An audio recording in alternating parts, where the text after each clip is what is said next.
Rain pounded the empty streets of Toledo, Ohio, as Lieutenant Colonel Cassandra Brooks drove her government SUV through the night, unaware that a routine stop was about to ignite a firestorm. When Sergeant Michael Carter, a cop with a badge and a temper, pulled her over with no cause, his demands escalated into a showdown of power and pride.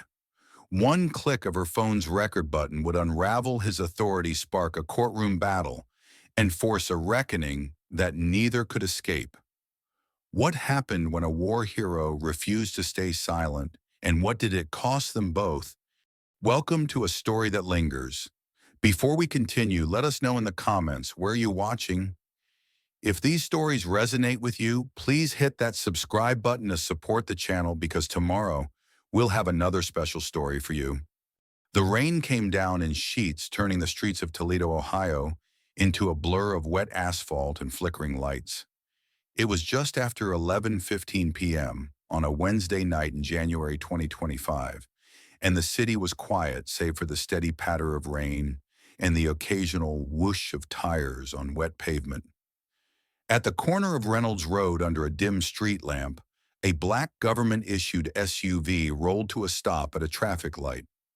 Inside, Lieutenant Colonel Cassandra Brooks hummed softly to the low hum of the radio, her hands steady on the wheel. She was 42, a woman who'd seen war zones and led convoys through danger, but tonight she was just tired heading home after a late meeting at Fort Wayne, 2 hours south. Her dark eyes flicked to the rear-view mirror as a pair of flashing red and blue lights cut through the rain. A police cruiser pulled up behind her. Cassandra frowned, checking her speedometer. She wasn't speeding, wasn't swerving, wasn't doing anything wrong. She eased the SUV to the side of the road, her training kicking in calm, controlled hands visible. The cruiser's door slammed shut, and in her side mirror she saw a tall figure striding toward her, one hand on his holster, the other gripping a flashlight.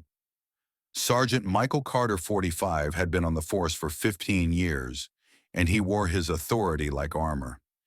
His shift had been slow, nothing but lukewarm coffee and a dead phone battery until he spotted Cassandra's SUV. Something about it unfamiliar maybe, or just a gut feeling made him decide to act. He tapped on her window, his flashlight beam cutting through the glass. "License and registration," he said, his voice sharp, no pleasantries. Cassandra lowered the window halfway, her hands still on the wheel. "Officer, may I ask why I was stopped?" Carter's eyes narrowed, the light glaring into her face. "You were drifting between lanes. Didn't signal. Looked like you might have been drinking." Her eyebrow lifted slightly. "I wasn't," she said evenly. "I haven't been drinking." "License and registration," he repeated louder, his tone leaving no room for discussion.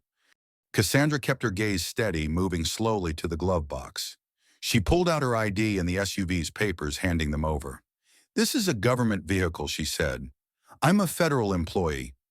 Carter glanced at her ID, his lips curling into a faint smirk. "Military, huh? Doesn't mean you're above the law." "I never said I was," she replied, her voice calm but firm. He stepped closer, his hand still on his holster. "Step out of the vehicle." Cassandra's jaw tightened, but her face stayed composed. "Excuse me." "Step out of the car," he said, his voice rising. "I'm doing a sobriety test." "On what grounds?" she asked. "I've cooperated. I haven't been drinking. I'd like an explanation." Carter's face hardened. "Now you're refusing a lawful order? Get out of the car, now." Cassandra didn't flinch.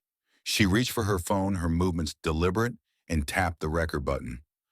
"Just so we're clear," she said, her voice steady as steel, "this conversation is being recorded." Carter's eyes flicked to the phone, a flash of hesitation crossing his face, but his pride pushed it aside. "Out. Now." Cassandra stepped out, standing tall in her white blouse and black slacks, rain-soaking her hair.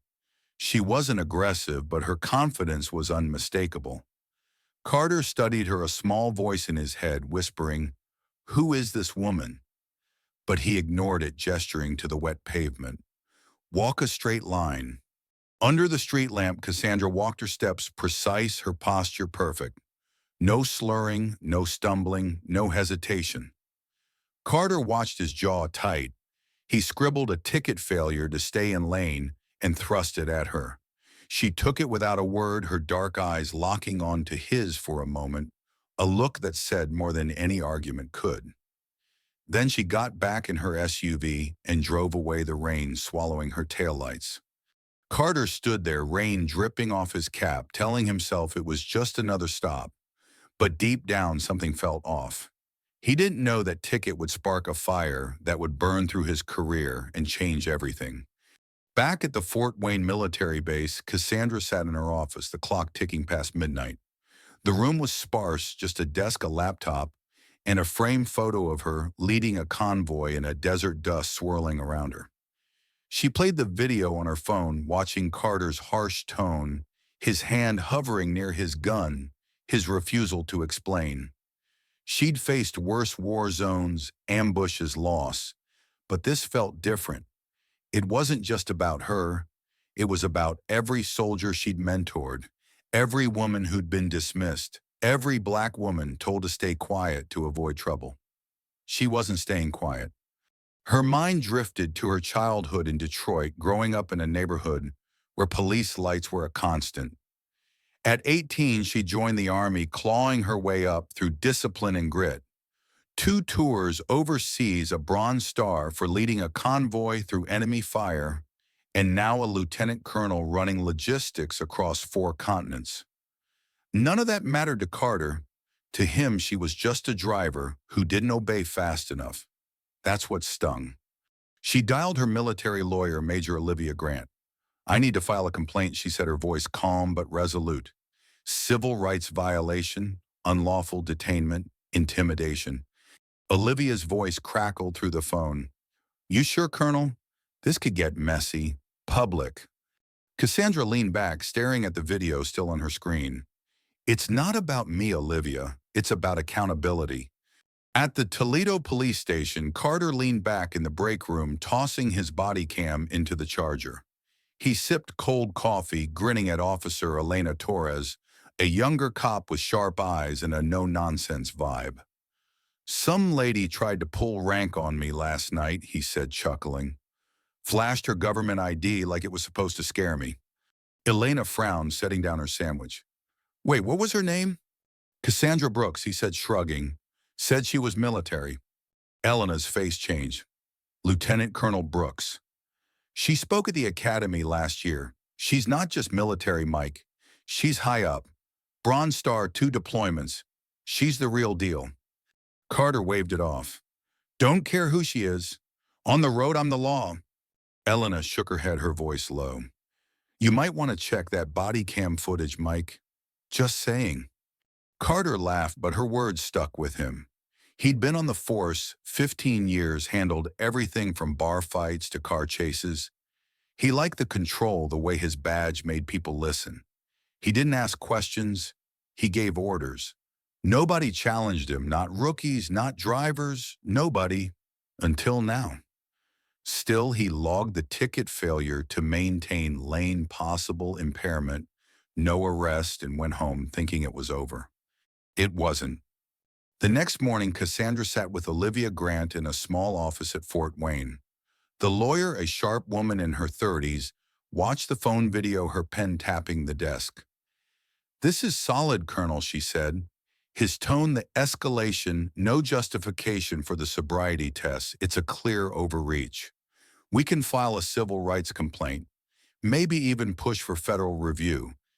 Cassandra nodded. "Do it." Her aide, Lieutenant James Harper, knocked and stepped in, his silver hair catching the light. "You okay, ma'am?" he asked, concern in his blue eyes. "I'm fine, James," she said, "but I'm handling this." Harper hesitated, closing the door. "You sure you want to take this public? It could follow you." Cassandra's eyes met his. "I've ignored too much already. This isn't just about me." Over the next week, Cassandra worked quietly. She met with the Inspector General, submitted her video, and detailed every moment of the stop. She didn't talk to the press, didn't post online. She let the facts speak. By Friday, her complaint had reached the Toledo Police Department and an investigation was open.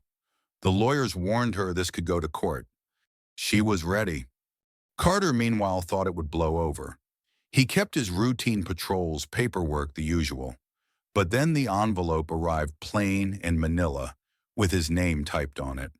He tore it open in the station parking lot expecting a memo. Instead, it was a court summons. Plaintiff Lieutenant Colonel Cassandra Brooks. Charges unlawful detainment, intimidation, abuse of power. His stomach dropped. No way, he muttered, laughing to cover the unease. No way this holds. Inside, his boss, Captain Laura Bennett, called him into her office. The blinds were drawn, the air heavy. "Sit down, Mike," she said, her voice clipped. "We need to talk." Carter crossed his arms. "About what, that woman from the other night? She's acting like the victim." Laura wasn't smiling. "She's not pretending. Do you even know who she is?" "I don't care who she is," he snapped. "She got stopped, acted rude, and now she's upset I didn't bow down." Laura leaned in. "She's a Lieutenant Colonel Mike, a war veteran with a perfect record. She's got powerful friends, and she's got the whole thing recorded, your body cam, in her phone. It's bad." Carter shrugged, but his confidence wavered. "So what? We just apologize because she's got rank." "No," Laura said. "But we can't pretend this is nothing. You're going to court. And if this gets out, which it will, it'll be big." Carter pressed his lips together. No quick comeback this time. The summons said the court date was in 3 weeks. By then, whispers had spread through the station.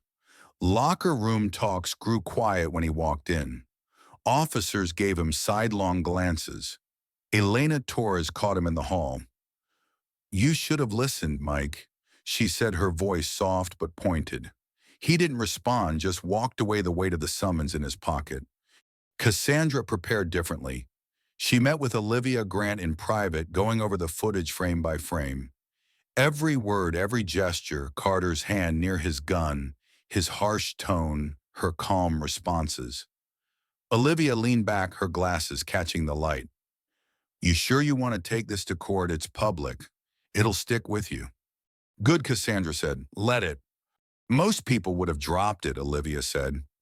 Cassandra's eyes didn't waver. "I've ignored too much already.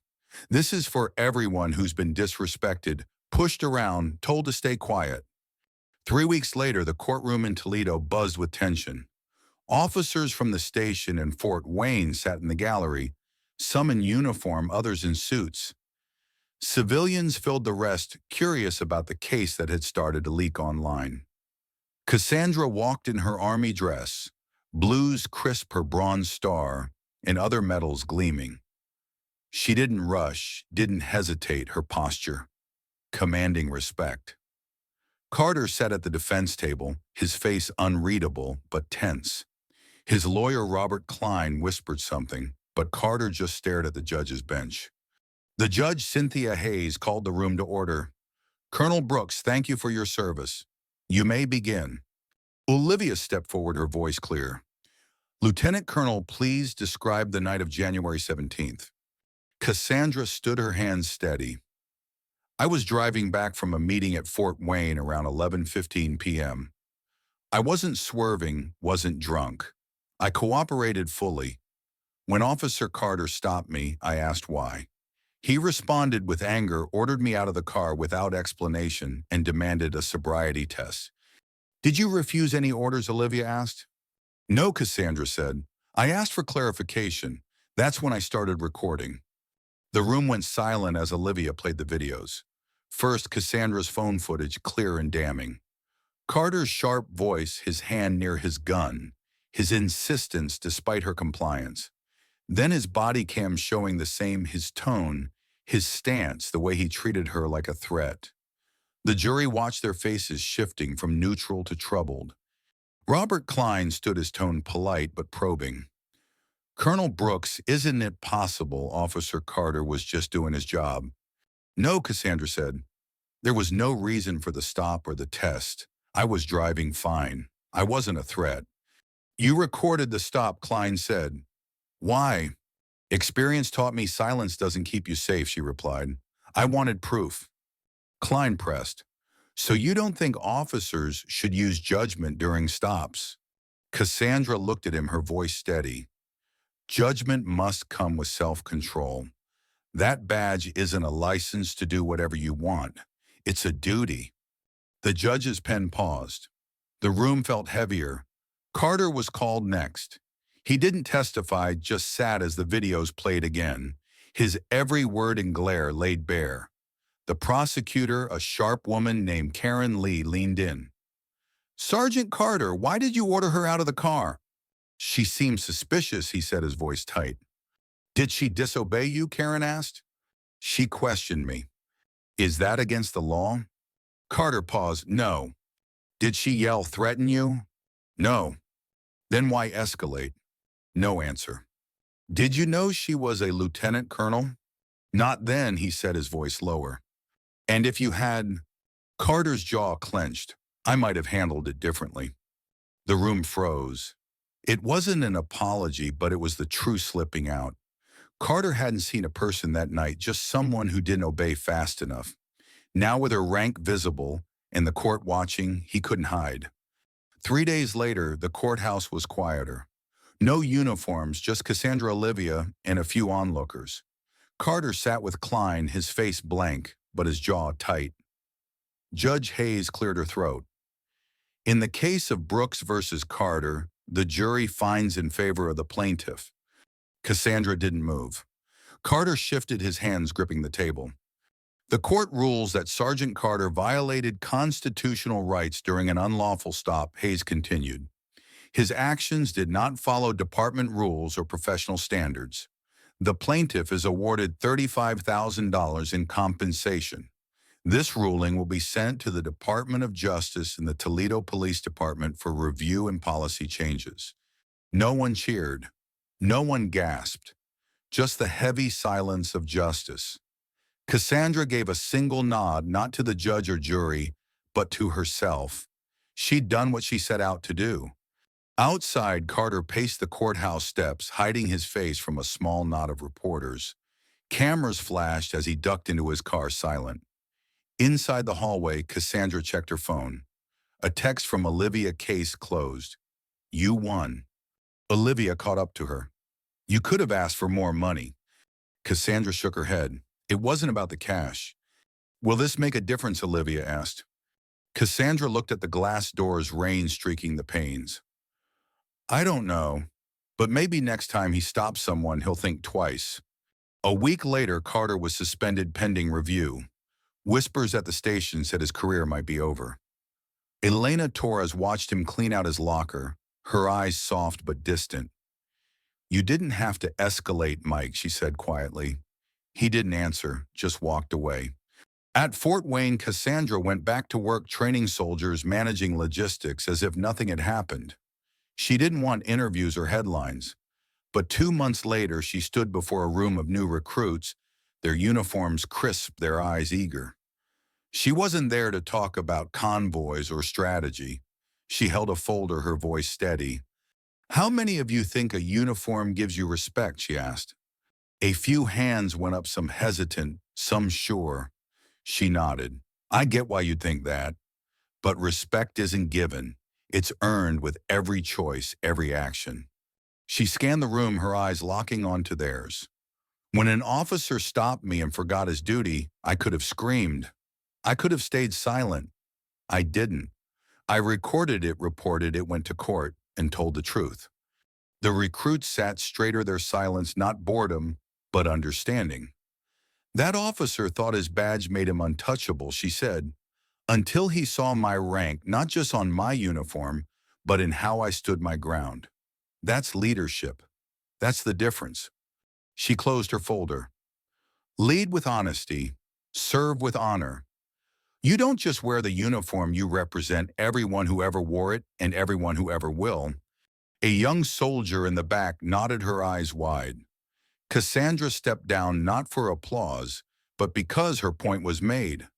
Power without responsibility is just fear in disguise. Speak up. Hold firm. When you see injustice, don't look away. Silence helps the wrongdoers, but courage defends everyone. Thank you for listening. If this story stirred something in you, if you've ever stood up for what's right or seen someone else do it, share it with us in the comments. Hit like, share, and subscribe for more stories of courage and justice. Keep speaking up, and we'll see you next week.